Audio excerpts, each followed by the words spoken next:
ನಮ್ಮ ಜೊತೆ ಅವ್ರ ಪತ್ನಿ ಇದ್ದಾರೆ, ಅವ್ರನ್ನ ಮಾತಾಡ್ಸ್ತೀನಿ. ವಿಜೇತಾ ಮೇಡಮ್, ಸಾಮಾನ್ಯವಾಗಿ ತನ್ನ ಗಂಡನ್ನ 6 ತಿಂಗಳು ಬಿಟ್ಟು ಇರೋದು ತೀರಾ ಕಷ್ಟ. ಅದರಲ್ಲಿ 6 ತಿಂಗಳು ಬಿಟ್ಟಿರ್ತಿದ್ರಿ. ಎಷ್ಟು ಮನೆಯಲ್ಲಿ ಒಬ್ಬಂಟಿಯಾಗಿರ್ಬೇಕಾದ್ರೆ ಏನೇ ಅನಿಸ್ತು ಮೇಡಮ್? ಏನನ್ಸೋ ಬೇಜಾರಾಗ್ತಿತ್ತು. ಬಟ್ ಅವರೊಂದು ಅಲ್ಲಿ ವನವಾಸ ಮಾಡಿದ್ರು, ನಾವು ಇಲ್ಲೊಂದು ವನವಾಸ ಮಾಡಿದ್ವಿ ಅಷ್ಟೇ ಅನಿಸ್ತಾ ಇದೆ. ಅದೇ ಒಂಥರ ವನವಾಸ ಮಾಡಿ ರಾಮನನ್ನ ನಾಡಿ ಕರ್ಕೊಂಡ್ ಬಂದ್ರಿ ಅಂತ. ಹೌದು. ಮೇಡಮ್, ಸಾಮಾನ್ಯವಾಗಿ ತಮ್ಮ ಗಂಡ ಅದೇ ತಾಯಿ ಹೇಗೆ ಇಷ್ಟಪಡ್ತಾರೆ ಹಾಗೇನೆ ಸೂಟು ಬೂಟು ಹಾಕೊಂಡಿರ್ಬೇಕು, ಮಲ್ಟಿನ್ಯಾಷನಲ್ ಕಂಪ್ನಿಯಲ್ಲಿ ವರ್ಕ್ ಮಾಡಬೇಕು, ಓಡಾಡಬೇಕು, BMW ಕಾರಲ್ಲಿ ತಿರ್ಗಾಡ್ಬೇಕು, ಈ ಥರದ್ದೆಲ್ಲ ಆಸೆಗಳು ಸಾಮಾನ್ಯವಾಗಿ ಹೆಂಡತಿ ಆದವ್ರಿಗೆ ಇದ್ದೇ ಇರ್ತದೆ ಮೇಡಮ್. ನಿಮ್ಗೆ ಯಾವತ್ತಾದ್ರೂ ಆ ಥರದ ಆಸೆ ಇತ್ತು? ಇಲ್ಲ ಸರ್, ನಂಗೆ ಇದ್ದಿಲ್ಲ. ಯಾಕಂದರೆ ಇಷ್ಟು ವರ್ಷ ನಾನು UK ಕೆಲಸ ಮಾಡಿ ಬಂದಿದ್ದೀನಿ. ನನಗೇನು ಆ ಥರ ಆ ಲೈಫ್ ಇಷ್ಟನೇ ಇಲ್ಲ. ನನಗೆ ಈ ಥರ ಟ್ರೆಡಿಷನ್ ಆಗಿರೋದೇ ಇಷ್ಟ. ಮತ್ತು ಇದು ಈ ಕಲೆ ಎಲ್ಲರಿಗೂ ಬರೋದಿಲ್ಲ. ಇದು ಕೆಲವರು ಮಾತ್ರ ಬರೋದು. ನಾವು ಮಾಡ್ತೀವಿ ಅಂತ ಕೂತ್ಕೊಂಡ್ರು ನಮಗೆ ಬರೋದಿಲ್ಲ. ಅವರು ಗಿಫ್ಟೆಡ್ ಆಗಿದ್ದಾರೆ. ಅವ್ರು ಈ ಥರ ಕಲೆನ ಬೆಳೆಸ್ಕೊಂಡು ಹೋಗಬೇಕು, ಉಳಿಸ್ಕೊಂಡು ಬೆಳೆಸ್ಕೊಂಡು ಹೋಗಬೇಕು. ಮತ್ತು ಬರೋ ಜನ್ರೇಷನ್ಗೂ ಕಲಿಸ್ಬೇಕು. ಯಾರ್ಯಾರು ಬರ್ತಾರೆ ಇಲ್ಲಿ ಕಲೀಲಿಕ್ಕೆ ಅವ್ರಿಗೆಲ್ಲ ಫ್ರೀ ಆಫ್ ಕಾಸ್ಟ್ ಕಲಿಸ್ತಾರೆ. ಅವರೆಲ್ಲ ಇವಾಗ ಜೀವನ ಮಾಡ್ತಾಯಿದ್ದಾರೆ ನಮ್ಮ ಹೆಸ್ರು ಹೇಳ್ಕೊಂಡು, ಅಂದರೆ ಅರುಣನ ಹೆಸ್ರು ಹೇಳ್ಕೊಂಡು. ನಮಗೆ ತುಂಬ ಸಂತೋಷ ಆಗುತ್ತೆ. ಅವರೆಲ್ಲ ಬಂದು ನಮಗೆ ಇದು ಆಶಿಸ್ಕೊಂಡು ಹೋಗುವಾಗ, ಪ್ರೀತಿ ತೋರಿಸ್ಕೊಂಡು ಹೋಗುವಾಗ ತುಂಬ ಖುಷಿ ಆಗ್ತದೆ. ಮೇಡಮ್, ನನ್ನ ಗಂಡನಲ್ಲಿ ಇಂಥ ಗುಣ ನನಗಿಷ್ಟ. ಏನು ಗುಣ ಇಷ್ಟ? ಎಲ್ಲ ಗುಣನೂ ಇಷ್ಟ.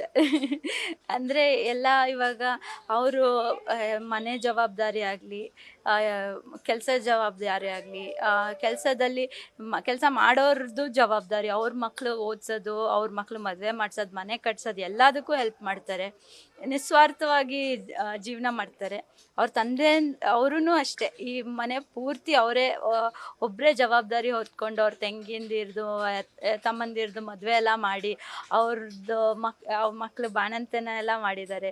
ಯಾರು ಈ ಥರ ನಿಸ್ವಾರ್ಥವಾಗಿ ಅವ್ರ ದುಡ್ಡನ್ನ ಖರ್ಚು ಮಾಡ್ಕೊಂಡು ಮಾಡೋದೇ ಇಲ್ಲ. ಅದು ಎಲ್ಲ ಇವರಲ್ಲಿ ಗುಣನೇ ಒಂದು ಗುಣ ಇಷ್ಟ ಇಲ್ಲ ಅಂತಂದ್ರೆ ಅದೇನು ಮೇಡಮ್ ಅದು? ಏನಂದರೆ ಮಾತಾಡಲ್ಲ ಸರ್. ಎಷ್ಟು ಮಾತಾಡಿದ್ರು ಎಷ್ಟು ಬೇಕು ಅಷ್ಟೇ ಮಾತಾಡೋದು, ಇನ್ನೇನು ಇಲ್ಲ. ನಾವು ತುಂಬ ಮಾತಾಡಬೇಕು ಅಂದರೆ ಅಷ್ಟಿಲ್ಲ. ಬರೀ ಒಂದು ಇತಿಮಿತಿ ದಾಟಿ ಮಾತಾಡಲ್ಲ. ಅಂದರೆ ಸಾಮಾನ್ಯವಾಗಿ ಹೆಣ್ಮಕ್ಳಿಗೆ ಅದೇ ಇಷ್ಟ ಅಲ್ವಾ ಮೇಡಮ್? ಗಂಡ ಮಾತಾಡಬಾರ್ದು, ಸೈಲೆಂಟ್ ಆಗಿರ್ಬೇಕು ಅಂತ ಇಷ್ಟ.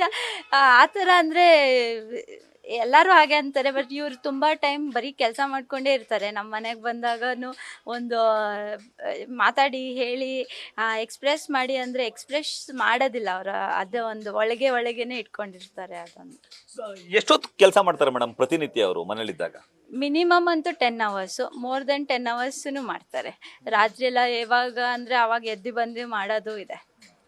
ಸಾಮಾನ್ಯವಾಗಿ ಈಗ ಹೆಣ್ಮಕ್ಳುಗಳಿಗೆ ಎಲ್ಲಾದ್ರೂ ಹೊರಗಡೆ ಹೋಗ್ಬೇಕು, ತನ್ನ ಗಂಡನ ಜೊತೆ ಔಟಿಂಗ್ ಹೋಗ್ಬೇಕು, ಆ ಥರದ್ದೆಲ್ಲ ಆಸೆಗಳಿರ್ತವೆ ಮೇಡಮ್.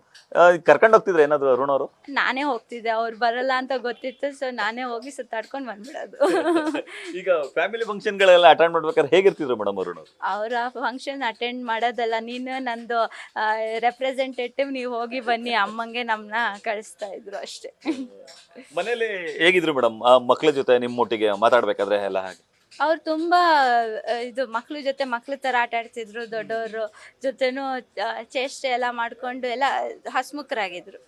ಮೇಡಮ್, ಈಗ ಅಯೋಧ್ಯೆಯಲ್ಲಿ ರಾಮನ ಪ್ರತಿಷ್ಠಾಪನೆ ಮಾಡ್ಲಿಕ್ಕೆ ಹೋಗ್ತೀನಿ ನಾನು ಅಂತ ಮೊದಲನೇ ಸರಿಗೆ ಅಂದಾಗ ಏನ್ ಅನಿಸ್ತು ಮೇಡಮ್ ನಿಮ್ಗೆ? ಏನಂತ ಹೇಳಿದ್ರಿ ಆಗ? ನಾನು ಹೇಳಿದೆ, ಇಂಥ ಆಪರ್ಚುನಿಟಿ ಯಾವತ್ತೂ ಯಾರಿಗೂ ಬರೋದು ಇಲ್ಲ. ಇದೊಂದು ಪುಣ್ಯ ಮಾಡಿದ್ದಕ್ಕೆ ಸಿಗ್ತಾ ಇರೋದು.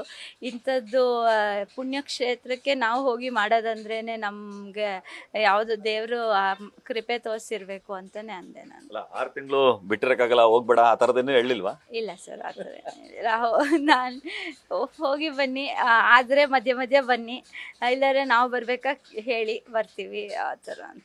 ಫೈನಲಿ ಮೇಡಮ್, ಜನವರಿ 1ನೇ ತಾರೀಕು ನಾನು ಸುದ್ದಿ ಮಾಡಿದ್ದೆ ಇದನ್ನ, ನಿಮ್ದು ಸೆಲೆಕ್ಟ್ ಆಗಿದೆ ಅಂತ ಹೇಳಿ. ಅಲ್ಟಿಮೇಟ್ ಸೆಲೆಕ್ಟ್ ಆಗಿದೆ ಮೇಡಮ್. ಏನ್ ಅನ್ಸುತ್ತೆ ಮೇಡಮ್? ತುಂಬ ಖುಷಿ ಆಗ್ತಾ ಇದೆ. ಇದು ನಮ್ಮನೆ ಮನೆತನದ ಗೌರವ ಮತ್ತು ಈ ಕೆಲಸ ಎಲ್ಲ ಉಳಿಸ್ಕೊಂಡು ಬೆಳೆಸ್ಕೊಂಡು ಹೋಗೋಕ್ಕೆ, ಮತ್ತು ಇನ್ಯಾರು ಈ ಕಲೆಗೆ ಇಷ್ಟ ಇದೆಯೋ ಅವ್ರ ಪ್ರೋತ್ಸಾಹನೆಗೆ ಒಂದು ದಾರಿ ಥರ ಆಯಿತು ಅಂತಲೇ ಅನಿಸ್ತದೆ. ಯಾಕಂದರೆ ಈಗ ಶಿಲ್ಪಕಲೆ ಈ ಕೆಲಸ ಯಾಕೆ ಮಾಡಬೇಕು ಅಂತ ಪ್ರಶ್ನೆನೇ ಬರಲ್ಲ ಈಗ ಜನಕ್ಕೆ. ಬಂದು ಈ ಕೆಲಸನೂ ಮಾಡ್ಬೋದು, ಬೇರೆ ಪ್ರೊಫೆಷನ್ ಥರ ಇದು ತೊಗೋಬೋದು ಅಂತ ಅವ್ರಿಗೂ ಮೋಸ್ಟ್ಲಿ ಇಂಟ್ರೆಸ್ಟ್ ಬರ್ತದೆ ಅಂತಲೇ ಅನಿಸ್ತದೆ. ಮೇಡಮ್, ಶತಮಾನಗಳು ಅಳಿದ್ರು ಕೂಡ ಈಗ ನಿಮ್ಮ ಯಜಮಾನ್ರ ಹೆಸರು ಅಜರಾಮರವಾಗಿ ಉಳ್ಕೊಳ್ಳುತ್ತೆ ಮೇಡಮ್. ಅಂಥವ್ರ ಪತ್ನಿ ಎಷ್ಟು ಹೆಮ್ಮೆ ಆಗುತ್ತೆ ಮೇಡಮ್? ತುಂಬ ಹೆಮ್ಮೆ, ಪುಣ್ಯ ಮಾಡಿದ್ದೀವಿ, ಅದಕ್ಕೆ ಸಿಕ್ಕಿರೋದು ಅಂತಲೇ ಅನಿಸ್ತದೆ. ನ್ಯೂಸ್ ಫಸ್ಟ್ ನಿರ್ಭೀತಿಯಿಂದ ನಿಮ್ಮ ಪರವಾಗಿ.